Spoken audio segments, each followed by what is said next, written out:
Hello, boys and girls. It's story time again, and today we're going to read the story called The Son of the King.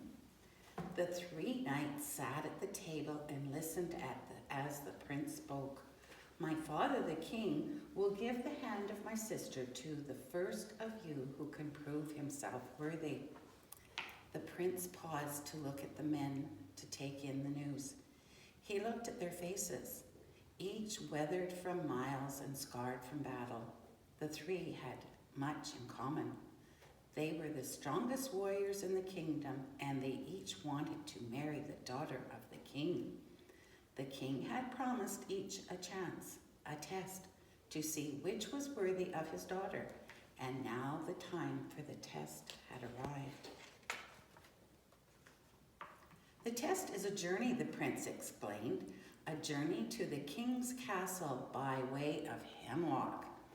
The forest, one knight quickly inquired. The forest, answered the prince. There was silence as the knights thought about the words. Each felt a stab of fear. They knew the dangers of Hemlock, a dark and deadly place. Parts of it was so thick with trees that the sunlight never found the floor. It was the home of the Hope-Knots, small, sly creatures with yellow eyes. Hop-Knots were not strong, but they were clever, and there were many. Some people believed the Hope-Knots were lost travelers caught by the darkness, but no one really knew for sure. Will we be traveling alone? Carlyle spoke. A strange question to come from the strongest of the three knights. His fierce sword was known throughout the kingdom. But even this steely soldier knew better than to travel Hemlock alone. You may each choose one person to travel with you. But the forest is dark. The trees make a sky black. How will we find the castle? This time it was Alan who spoke. He was not as strong as Carlyle, but he was much quicker. He was famous for his speed. Alan left trails of confused enemies. He had escaped them by ducking into trees or scampering over walls.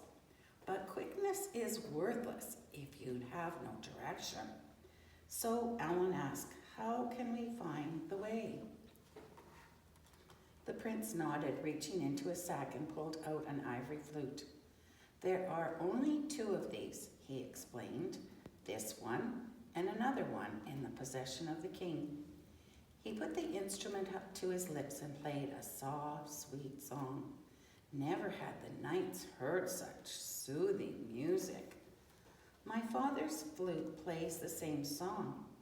His song will guide you to the castle. How is that? Alan asked. 3 times a day, the king will play from the castle wall, each morning, at noon, and again in the evening. Listen for him.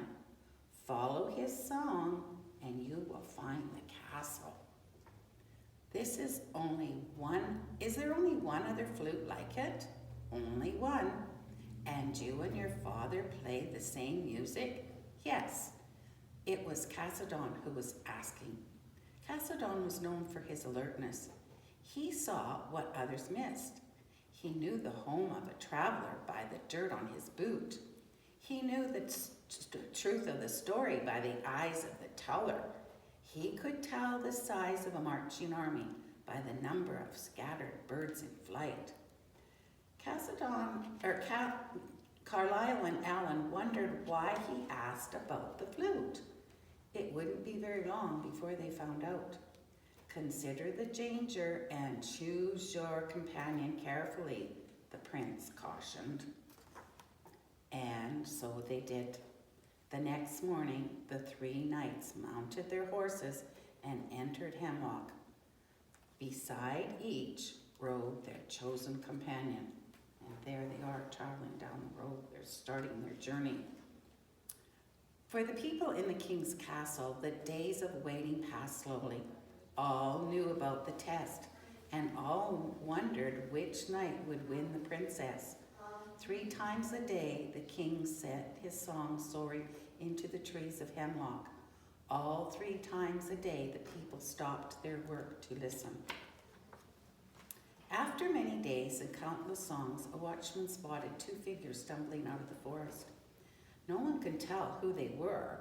They were far too far away from the castle. The men had no horses, no weapons, or armor. "Hurry," the king commanded his guard. "Bring them in, give them medical treatment and food, but don't tell anyone who they are. Dress the knight as a prince, and we'll see their faces tonight at the banquet." He then dismissed the crowd and told them to prepare for a feast. That evening, a joyful spirit filled the banquet hall.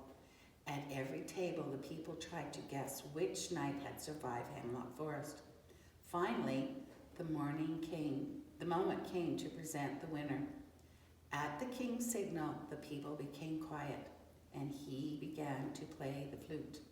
Once again, the ivory instrument sang. The people turned to see who would enter. Many thought it would be Carlisle, the strongest. Others felt it would be Elamon, the swiftest. But it was neither. The knight who survived the journey was Cassadon, the wisest. He strode quickly across the floor, following the sound of the flute one final time, and bowed before the king. And there's the princess, too. "Tell us of your journey," he instructed. The people leaned forward to listen. "The Hope-Knots were crafty," Cassadon began. "They attacked, but we fought back. They took our horses, but we continued. What nearly destroyed us, though, was something far worse." "What was that?" asked the princess. They imitated, asked the king. "Yes, my king, they imitated. Each time the song of your flute would enter the forest, 100 flutes would begin to play. All around us we heard music, songs from every direction.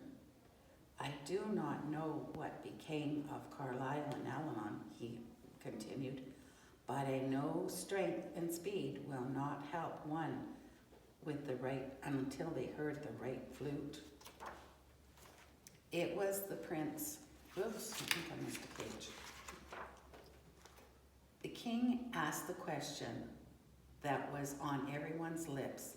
"Then how did you hear my song?"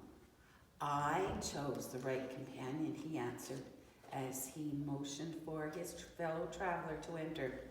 The people gasped. It was the prince. In his hand, he carried the flute. "I know there was only one who could play the song as you do," Cassadon explained. "So I asked him to travel with me. As we traveled, he played.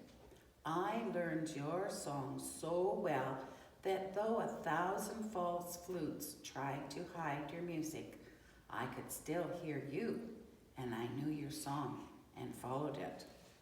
So it tells us something, doesn't it? We have to choose the right people to follow. Thank you for listening, and until next time, bye for now.